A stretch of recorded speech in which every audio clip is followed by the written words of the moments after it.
Story is told about one Jew, an Israeli called Yossi Kabilio. Yossi Kabilio. Is that right? Yeah. And the year is 1976. And he went with a group of 1976. He was a soldier in the, I guess, the Yom Kippur War, the 6 Day War, the Yom Kippur War. And he was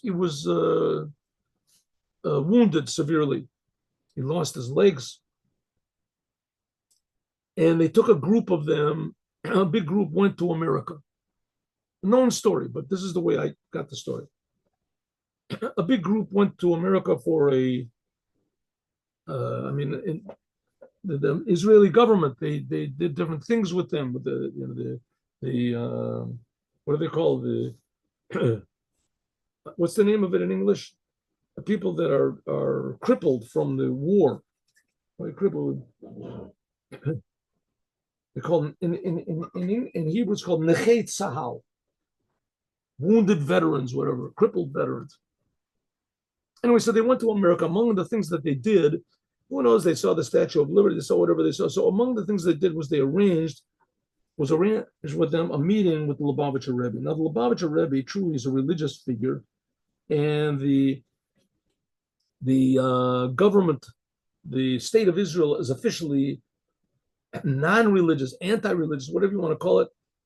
But they don't want to mix religion with this. Religion is a political party. But the Lubavitcher Rebbe did so much for the government, and the people in the government took advice from the Rebbe a lot, despite the fact that they were against religion. And some of the leaders like Begin and these people, they were more religious. Begin was a religious man. Anyway, however it is, they arranged with these crippled veterans to meet with the Rebbe. So they brought them into 770. That's the Rebbe's headquarters. And they were all downstairs. They emptied out the whole place. And they were all downstairs. I don't know how many of them there were. Let's say there was 20, 30. And the Rebbe gave them a short speech in Hebrew. And afterwards, he went and spoke to each one of them. So this fellow, Yossi Kabilio, he was pretty depressed because the army and the government had promised him all these things. And he, first of all, saw a lot of his friends get killed. And he himself was crippled. You know, he couldn't work like everybody else. He couldn't like everybody else. So, and they promised him all sorts of work and promised this, and nothing really came through. So he felt pretty bad. And the others didn't feel much more positive about life than him. So they brought them to the Rebbe. So the Rebbe gave him a speech, and the speech is recorded. Among the things that the Rebbe said is that in Judaism, quality in many ways is more important. Quality is more important than quantity, than size. The Jewish people themselves are called the smallest of all nations.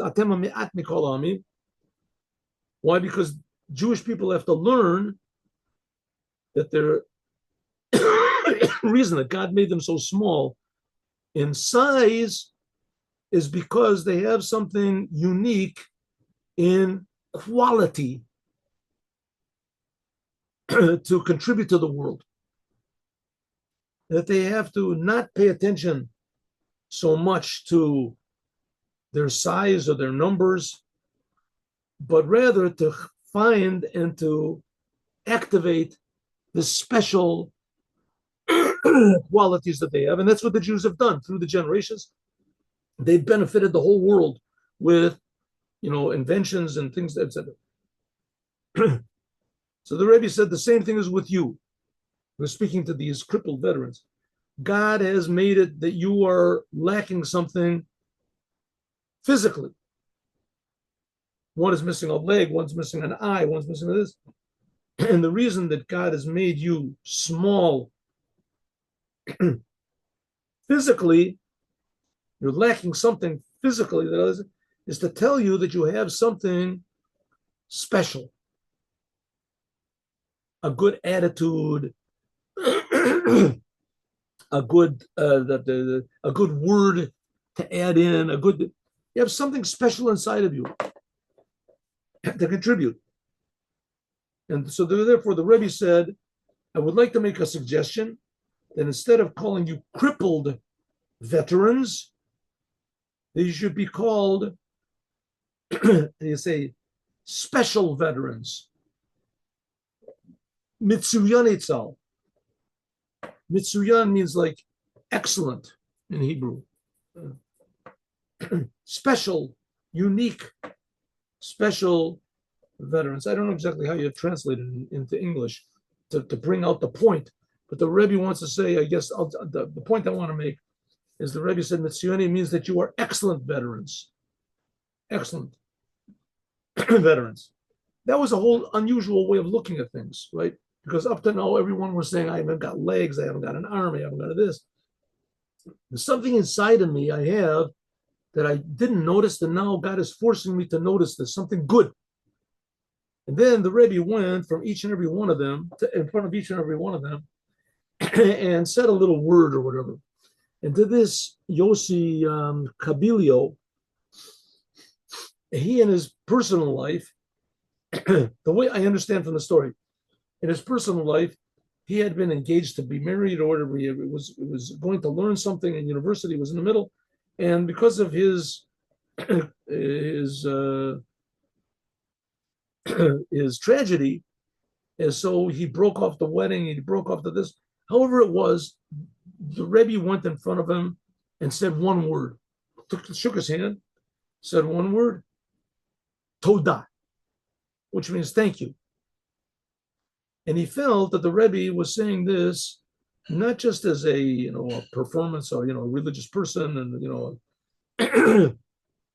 a sort of a mechanical thing, but that the Rebbe really meant it, and he felt it as though that all the Jewish people finally were giving him the thanks that he really deserved. I mean, he risked his life and he gave a big part of his life just to save other Jews, save other Jews.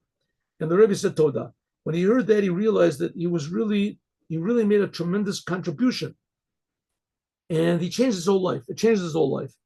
And suddenly he realized that the qualities that he had not really brought out. Some new qualities, especially qualities to challenge and to deal with this the lack of a limbs that he had. And afterwards, he went to university, he learned whatever it is to be a manager, something, opened up a business on his own, got married, had children, and so it is. So we can see how one good word can change a person's whole life. And to appreciate the good in other people, to give one praise to another person brings out the good from others, because the praise, the good things are there. They just have to be brought out. Have a good day with Mashiach. Now, see you all tomorrow. Thank you for coming.